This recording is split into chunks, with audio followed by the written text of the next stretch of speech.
kasabwat, nandito na naman po ulit tayo upang pag-usapan ang tungkol sa dalawang uri ng mindset ng tao na pwedeng pagpilian.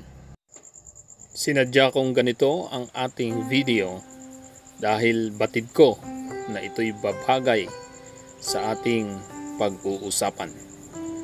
Ang tao, kapag resulta ang nakikita agad, tiyak magti-trending ang video mo. Pero kapag katulad nito na yung proseso ang ipinapakita, tiyak kukunti ang manonood. At yan po'y normal sapagkat ayon sa research, mas maraming tao ang result-oriented kaysa sa process-oriented. Ano ang pagkakaiba ng result-oriented at process-oriented na tao? Kapag result-oriented ka, ang gusto mong pag-usapan ay tungkol sa mga resulta. Halimbawa, hiwalayang Vea at Dominic. O di kaya naman successful na businessman katulad ni Ramon Ang. O di kaya naman ay successful na lawyer katulad ni Enrile na umabot na ng 100 years old. O di kaya naman ay successful na politiko, mga Duterte, Marcos.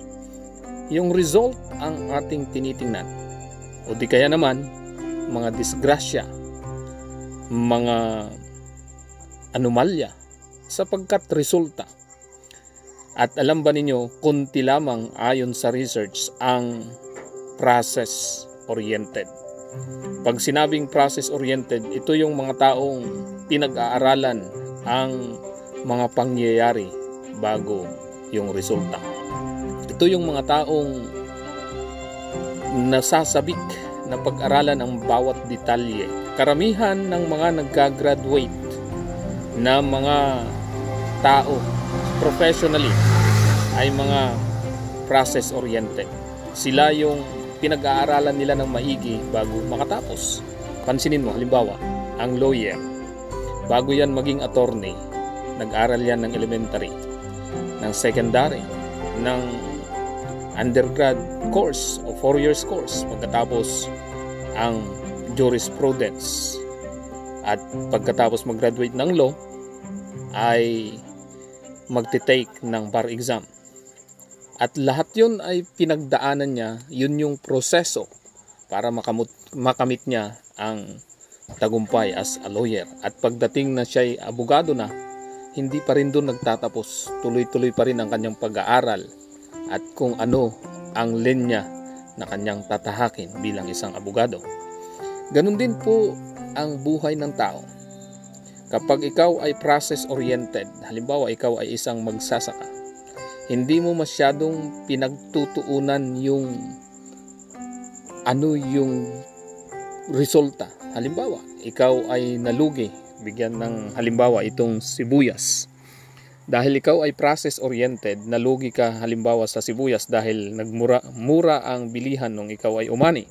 Pero dahil ikaw ay process-oriented, pinag-aaralan mo kung uulitin mo ulit ito, ano yung mga dapat mong gawin para lalong madagdagan ang ani mo, ano yung mga sakit ng sibuyas. At pagkatapos nun, hindi ka matatakot na umulit-ulit dahil alam mo na kahit medyo mababa ang presyo ng sibuyas pag ikay nag-ani, hindi ka pa rin malulugi dahil madadagdagan ang iyong ani. Ay paano kung biglang tumaas ang presyo? E di biglang laki ang iyong kita. Ganon din sa buhay ng tao. Kapag ka ikaw ay process-oriented, hindi ka natatakot doon sa ginagawa mo dahil batid mo yung proseso ang nagpapasaya sa'yo. Opo, mahalaga din na mayroon kang target, mayroong result na gusto mong mangyari.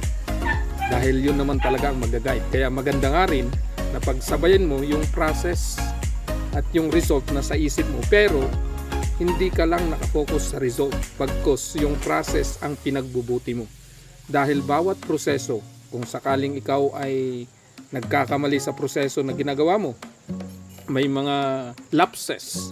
Pero dahil ikaw ay process-oriented, yung mga lapses, yung mga pagkakamali mo ay nagiging daan lamang para lalong mas magiging maganda yung ginagawa mo. Hindi katulad ng result-oriented. Ang mga taong result-oriented, pagka ang resulta ay nabigo na, nagkaroon sila ng kalugihan, disgrasya, o anumang mga balakid or trials, titigil na sila kasi yun na ang result sa. Dahil sila ay result-oriented, kapag wala ng allowance, sabi nila, titigil na ako. Ito na ang resulta ng buhay ko. Nagkaroon ng bagsak na isang subject, sabi nila, ayaw ko na. Dahil result-oriented sila. Pero kapag ikaw ay process-oriented, kahit anuman yung pagsubok na pinagdaraanan mo, bitin sa allowance, mababa ang grades, pinag-iinitan ng guro, sige lang kasi alam mo, pagka-graduate mo, hindi naman basihan ang grade para sa trabaho mo. Hindi naman basihan na ikaw ay nagugutom dati para ikaw ay magtagumpay. Ganun din sa negosyo.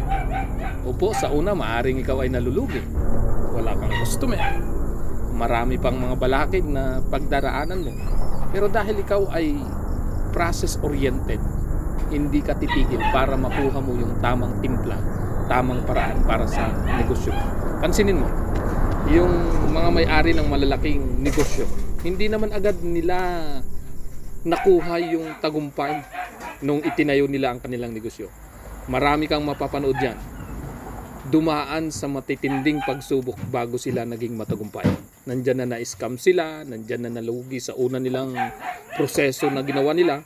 Pero dahil sila ay process-oriented, sila ay nagpatuloy at ngayon sila ay mga matagumpay.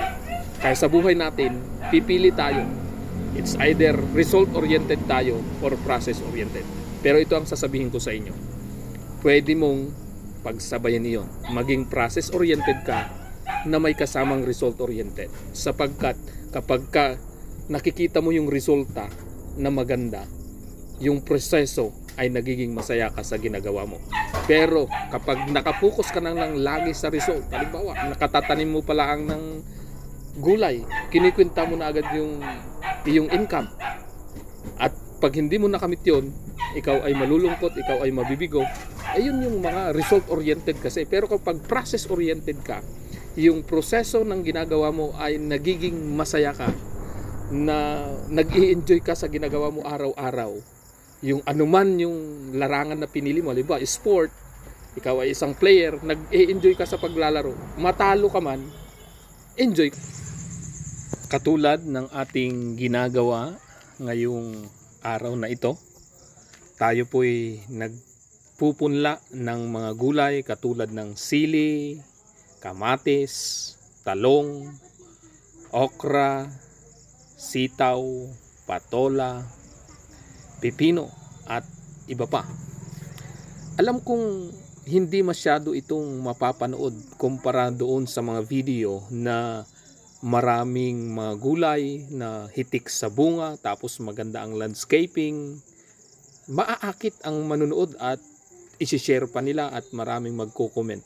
Pero alam ba ninyo na napakahalaga ng proseso bago naging hitik sa bunga yung mga post na yun, ay marami silang pinagdaan ng proseso. Yung pagtatanim, pagpili ng lupa, yung anong klaseng abono, organic ba or non-organic, or yung pagpapatubig. Lahat yun ay pinagdaanan bago na i-post ang magagandang video na yun. Ito na po ang ating mga punla, atin pong lalapitan. Ayan. Ito po ay ampalaya pichay.